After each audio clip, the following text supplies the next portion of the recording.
data that's going to be coming into the company from China. We've got sales, we've got employee headcount, we've got cost data. How do we want to categorize and report it internally? What are the first things that come to mind? How might you break down a country as large as China into pieces? By city? That's one way. There's a lot of cities. There's 1.3 billion people in China. Did you do by regions? By regions. So United States, we have states. In China, their regions are called provinces. So then the accounting guys say, great, how many provinces are there? I need to set up a chart of accounts. I need to know how many they are, and I need to know their names so that we can get this all set up to do reporting. So how many provinces are there in China?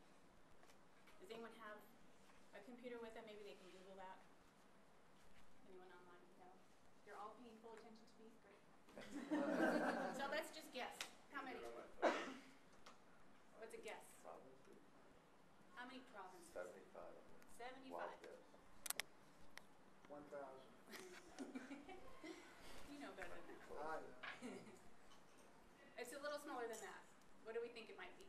There's, for example, 14, a combination of provinces and territories in all of Canada. So what might the numbers be in China? Around? 22. 22. That's a pretty good guess. 34. You have 34? Is it 22 or 34? I think I just looked up Google. You Google it? Yeah. Sweet, we Google it. It's kind of confusing. It depends on who you are. So if we look at just the provinces in China, there's general agreement that there are at least 22 provinces. And when we say China, the official name of this country is called the People's Republic of China, or PRC. That's what you see when you watch the Olympic opening ceremonies, is PRC. What there's disagreement about is Taiwan. Taiwan calls itself the Republic of China. If you lived in Beijing, you would answer the question I just asked by saying there are 23 provinces in the country of China. If you lived in Taiwan, you'd say, no, there's 22.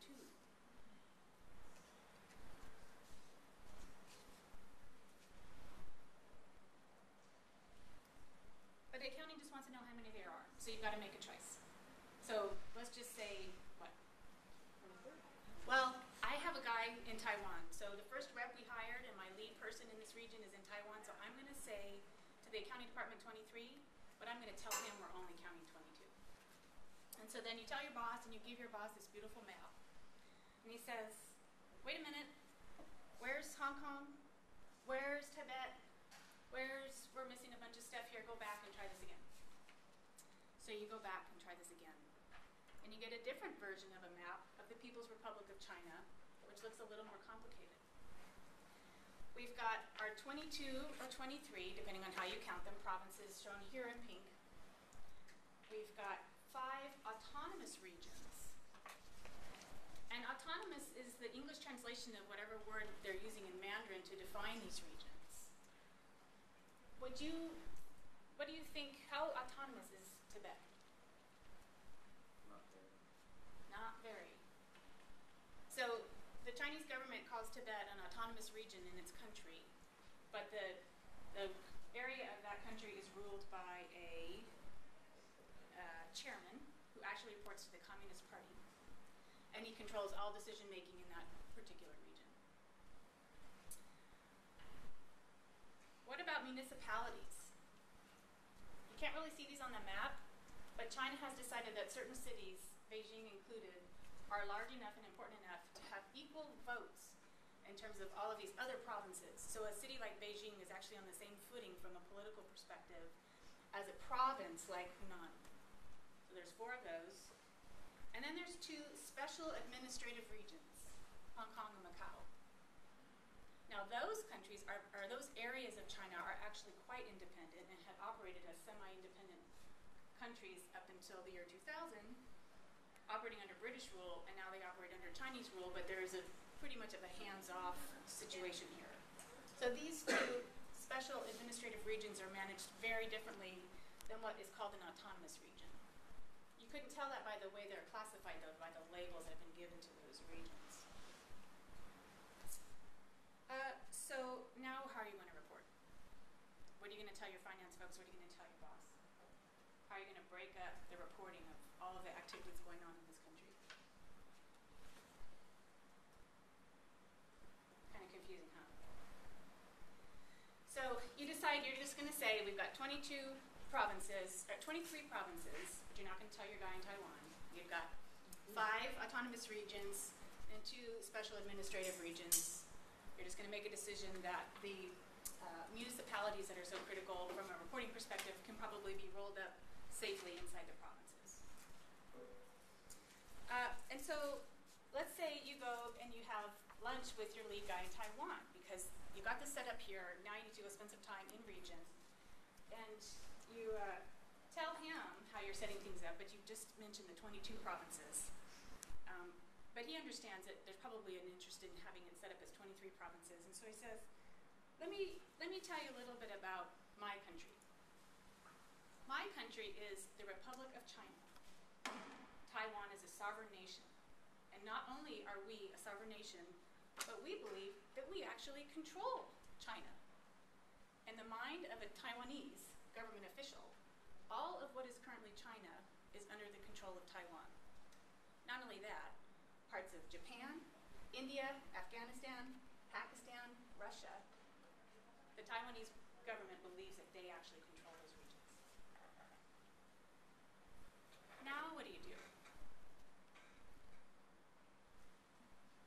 Your lead guy in the region lives in Taiwan and he's telling you how important this issue of it being 22 or 23 provinces is. What are you going to do? Yeah. Accommodate him and your accounting department in 2 separate ways. Quite possibly. This is not a black and white question. We're not here to count provinces. We're not here to figure out how to report this data. What we're here to do is to educate you on the nuances that exist in a very simple question like this. So when we look at the world from our North American, South American perspective, we say this should be very simple. You know, there's 23 provinces, 5 autonomous regions, 4 special areas, end of story. But when you actually talk to the people involved, you'll find out there's some very strong feelings that go counter to that black and white distinctions that we're making. And what you actually need to do in real life is take the whole situation into account and make some decisions that work for you, for the people you're working with, and reflect what's going on politically. For example, if you were to send a report up to the Chinese government, and you will, because you're doing business in China, sales that your company is making in their country, and you didn't list Taiwan as an independent part, as a part of that whole country. If you didn't list Taiwan as part of your total report, you might cause a slight international incident. The Chinese government would be very upset with you. So this class is about understanding those nuances, learning about those subtleties in the context of some real facts. So we're going to talk about trade, we're going to talk about tariffs, barriers to entry, the international monetary system, how all of those things work, and at the same time, broaden our thinking and educate ourselves about these cultural nuances which can have significant political, cultural, even religious implications. Any questions about the big picture of what we're going to be accomplishing in this class? No. Is this what you signed up for? I hope. Great. All right. We're going to go through some specifics now of the course goals. These are in your syllabus. These are the student learning outcomes that the department has determined for this class. And we're good, Tom. Okay.